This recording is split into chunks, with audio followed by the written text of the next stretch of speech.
Hello दोस्तों, welcome to my channel movie explain time. तो दोस्तों, मूवी की शुरुआत में हम देखते हैं कि कुछ लोग बर्फ़ निकालते हैं और उसको इकट्ठा करते हैं। उनके साथ छोटा बच्चा क्रिस्टोफ और उसका छोटा दोस्त स्वैन भी होता है। फिर हम एक बहुत खूबसूरत महल को देखते हैं जिसमें दो बहनें रहती हैं, जिसमें बड़ी बहन का नाम एल्सा और छोटी का नाम आहाना होता है। आहाना बहुत शरारती होती है जबकि एल्सा समझदार होती है। आहाना एल्सा को अपने साथ खेलने के लिए ले जाती है क्योंकि एल्सा के पास बर्फ बनाने की पावर होती है, जिससे वो आहाना के लिए बर्फ के टॉयज बनाती है और आइस स्लाइड बनाती है। आहाना ने खेल खेल में बहुत ज़्यादा एक्साइटमेंट हो जाती है और वो ऊंची ऊंची स्लाइड पर कूदने लगती है। उसको बचाने के लिए एल्सा जैसे ही अपना जादू करती है, वो आहाना को लग जाता है और आहाना बेहोश हो जाती है, जिससे एल्सा बहुत घबरा जाती है और रोने लगती है। फिर हम देखते हैं कि किंग और क्वीन आहाना और एल्सा को जंगल की तरफ लेकर भागते हैं, जिसे क्रिस्टोफ देख लेता है और उनका पीछा करने लगता है। वो लोग पत्थरों की घाटी के बीच में आ जाते हैं जिनको कंकड़ू कहते हैं, जहां मदद के लिए किंग पुकारने लगते हैं। तभी वो पत्थर देखते ही देखते अजीब प्राणी बन जाते हैं और वो आना के इलाज के लिए उसके दिमाग में से एल्सा और आना की यादों को मिटा देते हैं।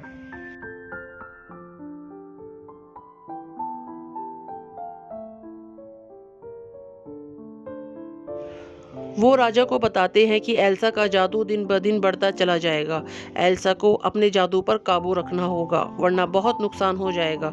राजा कहते हैं जब तक एल्सा अपने जादू पर काबू करना नहीं सीखती, तब तक महल के दरवाजे बंद कर दिए जाएंगे और एल्सा को किसी से भी नहीं मिलने दिया जाएगा। फिर हम देखते हैं कि आना रोज एल्सा के कमरे के बाहर उससे मिलने आती है, लेकिन एल्सा दरवाज़ा नहीं खोलती। देखते ही देखते आहाना और एल्सा बड़े हो जाते हैं, लेकिन आहाना रोज एल्सा के कमरे के बाहर आना नहीं छोड़ती। एल्सा से महाराज और महारानी के सिवा कोई नहीं मिल पाता। फिर हम देखते हैं कि महाराज और महारानी की एक दुर्घटना में मौत हो जाती है और आहाना महल में अकेली हो जाती है। वो फिर से एल्सा के कमरे के बाहर जाकर उसको आवाज़ देती है, लेकिन एल्सा अंदर से कोई जवाब नहीं देती। फिर हमें 3 साल बाद का दृश्य दिखाया जाता है, जिसमें महल को और शहर को बहुत सजाया जा रहा होता है, क्योंकि राजकुमारी एल्सा अब महारानी बनने वाली होती है। सब बहुत खुश होते हैं क्योंकि कई सालों के बाद महल के दरवाजे खुलने वाले होते हैं। दूर दूर से बहुत से राजा और महाराजा एल्सा और आहाना से मिलने के लिए आ रहे होते हैं। फिर हम देखते हैं कि आहाना बेखबर सो रही होती है। तभी एक सेवक आहाना को जगाता है और बताता है कि राजकुमारी एल्सा अब महारानी बनने वाली है और उनको जल्दी तैयार होने के लिए कहता है, जिसे सुनकर आहाना बहुत ज़्यादा खुश हो जाती है क्योंकि वो बहुत सालों बाद अपनी बहन एल्सा को देखने वाली थी। फिर हम दूसरी तरफ आहाना को देखते हैं, जिसको एक राजकुमार मिलता है जिसका नाम हंस होता है। वो राजकुमारी से दोस्ती बढ़ाने लगता है। दूसरी तरफ हम देखते हैं कि एल्सा रानी बनने के लिए महल में आ जाती है। प्रिस्ट उसको ग्लव्स उतारने के लिए कहता है। एल्सा बहुत डरते डरते ग्लव्स उतारती है क्योंकि उसके जादू के बारे में कोई नहीं जानता था। शपथ लेने में एल्सा का जादू धीरे धीरे सामने आने लगता है, तो वो जल्दी से अपने ग्लव्स पहन लेती है। आहाना एल्सा के पास आती है तो एल्सा उससे दूरी बनाती है, जो आहाना को बहुत अजीब लगता है। वो दुखी होकर वहां से जाने लगती है।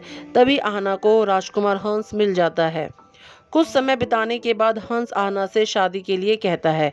आहाना हंस से शादी के लिए एल्सा की मंजूरी मांगती है, लेकिन एल्सा मना कर देती है, जिससे आहाना नाराज हो जाती है और एल्सा पर चिल्लाने लगती है, जिससे एल्सा को गुस्सा आ जाता है और वो सबके सामने बर्फ की दीवार बना देती है, जिसे देखकर सब बहुत ज़्यादा डर जाते हैं। एल्सा महल से बाहर भागने लगती है, जिससे एल्सा का जादू सबके सामने आ जाता है और लोग एल्सा को चुड़ैल कहकर बुलाते हैं, जिससे एल्सा नदी की और पहाड़ों की तरफ भागती है और सब कुछ बर्फ से जमता चला जाता है। आना एल्सा के पीछे जाने का फैसला करती है। पूरा शहर बर्फ से जमने लगता है। आना एल्सा को वापस लेने के लिए उसके पीछे निकल जाती है। फिर हम देखते हैं कि बर्फ ही बर्फ पूरे शहर में होती है। एल्सा अपने जादू से अपने लिए बर्फ का एक बहुत खूबसूरत महल बनाती है। एल्सा को अकेले रहना पसंद आने लगता है। फिर हम देखते हैं कि आना एल्सा को ढूंढती हुई बर्फ में फंस जाती है और एक दुकान में पहुंच जाती है, जहां उसकी मुलाकात क्रिस्टोफ से होती है। वो क्रिस्टोफ से एल्सा को ढूंढने के लिए कहती है, क्योंकि आना उसके लिए सर्दी का सामान खरीद कर उसको देती है। क्रिस्टोफ आना को लेकर एल्सा को ढूंढने के लिए निकल जाता है, जहां रास्ते में उनके पीछे भेड़िए लग जाते हैं और आना क्रिस्टोफ को बचा लेती है, लेकिन क्रिस्टोफ की गाड़ी टूट जाती है। फिर हम देखते हैं कि आना एल्सा के महल में पहुंच जाती है, जहां उसको ओलाफ मिलता है और वो आना का दोस्त बन जाता है। वो आना को एल्सा के पास ले जाता है, जहां एल्सा आना के साथ वापस आने से मना कर देती है। जब वो आना को धक्का मारती है तो उसी टाइम वहां क्रिस्टोफ आ जाता है, जिसे देखकर एल्सा बहुत ज़्यादा गुस्से में आ जाती है और फिर वो अपने बर्फीले सिपाही से उन सबको महल से बाहर निकालने के लिए कहती है। और वो ये सब इसीलिए करती है क्योंकि एल्सा नहीं चाहती कि उसकी वजह से उसकी बहन को कोई तकलीफ़ पहुँचे। एल्सा अपने बर्फ़ के चट्टान वाले सिपाही को उनको बाहर छोड़कर आने के लिए कहती है, लेकिन वो बर्फीला सिपाही उनके पीछे ही पड़ जाता है। फिर हम देखते हैं कि क्रिस्टोफ आना को अपनी फैमिली से मिलाने के लिए ले जाता है, जिससे आना बहुत एक्साइटमेंट और बहुत ही खुश होती है। ये सब वही पत्थर होते हैं जिनके पास राजा और रानी आहना को बचपन में लेकर आए थे। आहना को याद आ जाता है कि ये कनकड़ू हैं। आहना उन सबके साथ बहुत मस्ती करती है। अचानक से आहना बेहोश हो जाती है। तब वही कनकड़ू आता है जिसने बचपन में आहना का इलाज किया था। आहना के बाल सफ़ेद होने लगते हैं।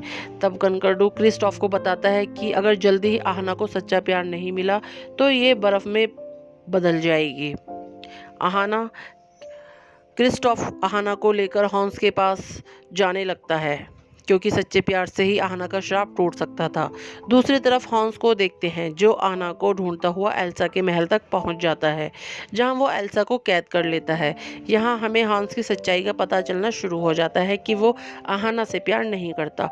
उधर क्रिस्टोफ आहना को लेकर महल पहुंचता है और स्वयं के साथ वापस आने लगता है। आहना हॉन्स से कहती है कि वो उसको जल्दी किस करे, क्योंकि सच्चा प्यार ही उसका श्राप को तोड़ सकता है। हॉन्स उसको कहता है कि वो उससे प्यार नहीं करता और सिर्फ महल पाने के लिए उससे शादी करना चाहता था। ये सब सुनकर आहना को बहुत दुख होता है। हॉन्स आहना को मरने के लिए सर्दी में अकेले कमरे में छोड़ जाता है और सबको बाहर जाकर कहता है कि एल्सा ने आहना को मार डाला है। सब एल्सा को चुड़ैल मानते हैं और उसे फांसी की सज़ा देने का फैसला करते हैं। दूसरी तरफ ठंड बढ़ती जाती है और हॉन्स एल्सा को मारने के लिए जैसे ही आता है, लेकिन एल्सा वहां से निकल जाती है। दूसरी तरफ स्वयं क्रिस्टोफ को वापस लेकर महल जाता है ताकि वो आहना को बचा सके, क्योंकि वो एक बर्फीले तूफान को महल की तरफ बढ़ते हुए देख लेता है। ओलाफ आहना को बचाने की कोशिश करता है। ओलाफ उसको बताता है कि क्रिस्टोफ ही आहना से सच्चा प्यार करता है। गर्मी की वजह से ओलाफ पिघलने लगता है। ओलाफ देखता है कि क्रिस्टोफ आहना से मिलने के लिए आ रहा है, लेकिन तभी बर्फीला तूफान और ज़्यादा बढ़ने लगता है। आहना और ओलाफ महल के बाहर आ जाते हैं, लेकिन तूफान बहुत ज़्यादा तेज़ी पकड़ लेता है। फिर हम देखते हैं कि आहना धीरे धीरे बर्फ़ में जमने लगती है। आहना देखती है कि राजकुमार हॉन्स एल्सा को मारने के लिए जैसे ही उसके आगे बढ़ता है, आहना बीच में आ जाती है और पूरी तरह से बर्फ़ बन जाती है।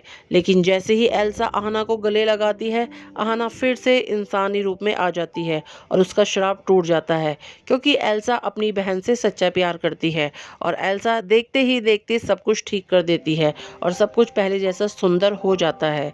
आहना को भी क्रिस्टोफ के रूप में अपना सच्चा प्यार मिल जाता है और वो क्रिस्टोफ को उसकी गाड़ी भी वापस लौटा देती है, जो कि टूट गई थी, और महल में जश्न का माहौल दिखाया जाता है और इसी के साथ मूवी एंड हो जाती है।